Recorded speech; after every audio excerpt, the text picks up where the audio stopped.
Hello guys! Gumawa ako ng pagendeolang hindi kuna na videohan ang paggawa ko ng forma at pagbuhos nito, sobrang kak ito na halo ko sa pagtiles kahapon sayang kak itapon at naisipan ko gawa na lang ng pogan. Nagputol na ako ng bakal para sa pangsalo sa uleng, ilalagay ko ito dito sa gitna.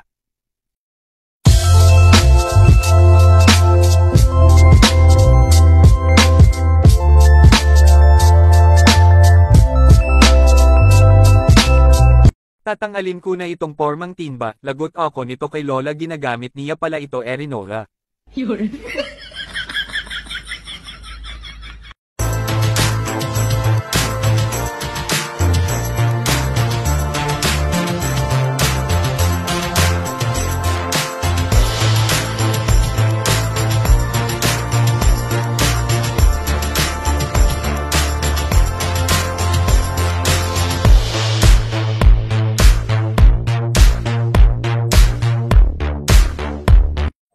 Ilalagay ko na ang mga pinutol ko na bakal, kailangan hindi masyado magkakadikit para mahulog ang abo sa ilalim at nang hindi mamatay ang apoy.